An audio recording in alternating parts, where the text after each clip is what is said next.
So uh, once I traveled and I arrived home, and the first who picked me up from the airport, I think it's my cousins. My cousins, they picked me up, him and his wife, and everything was so well. And as usual, so the sweetheart of my family, my sweetheart in my family is my grandfather. He's so nice, and he's yani me and him, he's yani me, I don't even know how to explain.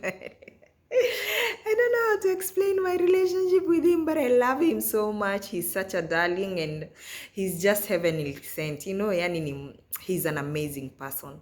When I can stand up and say Mungu alinitumanianga an angel through him. My grandfather, he's just the best, and he's just the best. So the person that I really wanted to see reaction, obviously, was my grandfather. My uncles, my aunties, all they knew and everything, but my grandfather didn't know, you see. And this is great grandchild. So when I arrived, my house is behind my grandfather's house, so automatically, and my grandfather anapenda kukaa nje kwa barabara, so mostly utampata tu uko kwa barabara. Then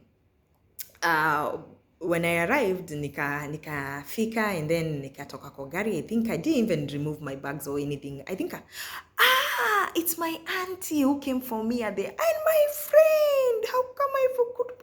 My friend brought for me food at the airport. Sweetie guy, how come I'm forgetting about aki? Memory ni mbaya, because I remember I needed someone who will come for me at the airport, mtu atakuja na chakula, because I knew 5 hours flight I'll be so hungry, and I don't know yani, and I didn't like restaurant food, so I knew I needed home cooked meal. So I had a conversation with one of my friends. Thank you so much, sweetie. Yani you guy, she came to the airport, she came to pick me up, and my auntie also came for me. And then Sweetie brought for me some rice and some spinaches and some, I remember that food. Nilikula kwa gari. After nimekula kula ndio ninauliza, mulikuwa mnataka chakula? So Sweetie came for me. That's a very good, very close friend of mine. So when I arrived at home, I had to look for my house keys first. So tulikuwa tunatafuta funguo. Then my grandfather was there. Yeah, my grandfather alikuwa somewhere hapo. He was somewhere there.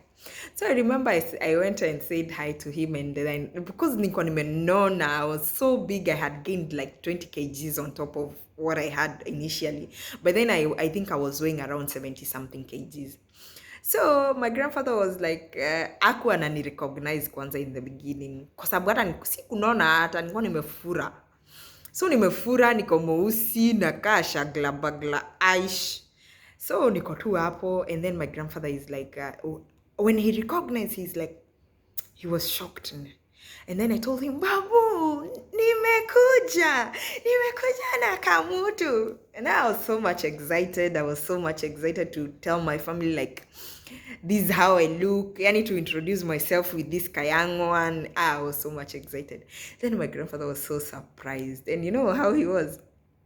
So my uncle was there. So he went and told my uncle, we, niwona Karia?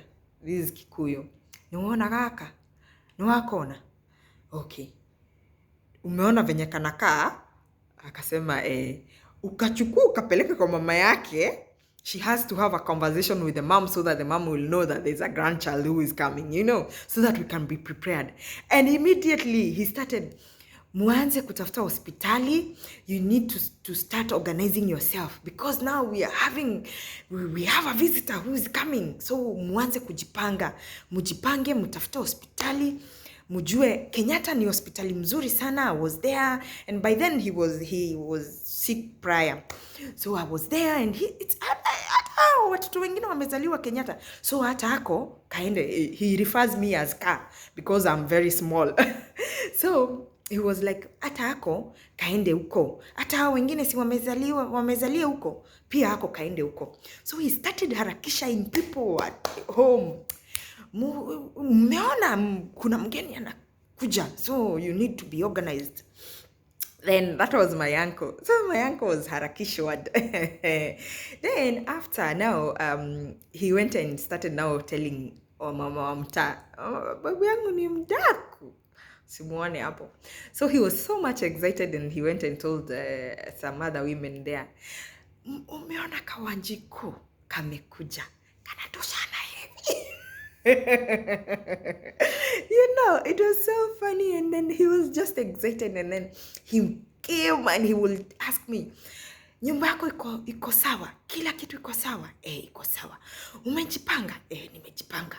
Haya, sawa sawa. And then I told him I needed because my house didn't have water. I told him I needed water channel to my house, and he told me that one will be done tomorrow. Tell this so and so to make sure that the water is there.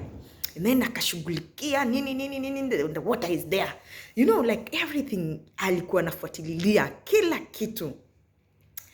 And immediately he told me, he followed up on me to make sure that I go and see my mom and make sure that my mom knows, to inform my mom that there's a grandchild who is coming, and ABCD and ABCD and ABCD.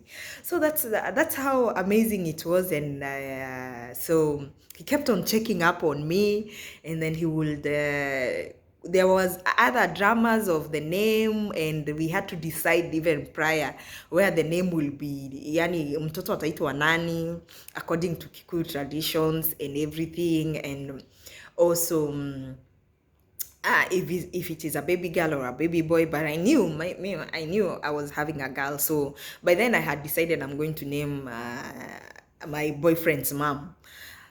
But serikali pendolewa. The government had to be changed because my grandfather could have none of that. He was like, no.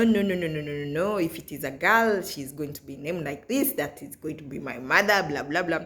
And until now, he's so supportive. That guy is amazing.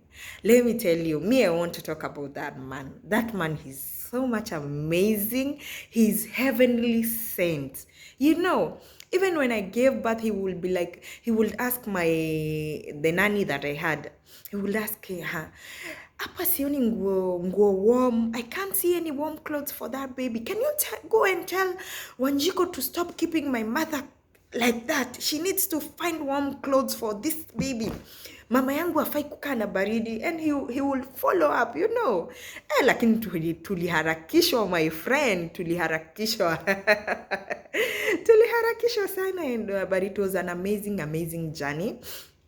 My family was so much supportive, and they were excited when I went. They kept on checking up on me and making sure everything is set. We looked for the hospital and we made sure that everything is fine.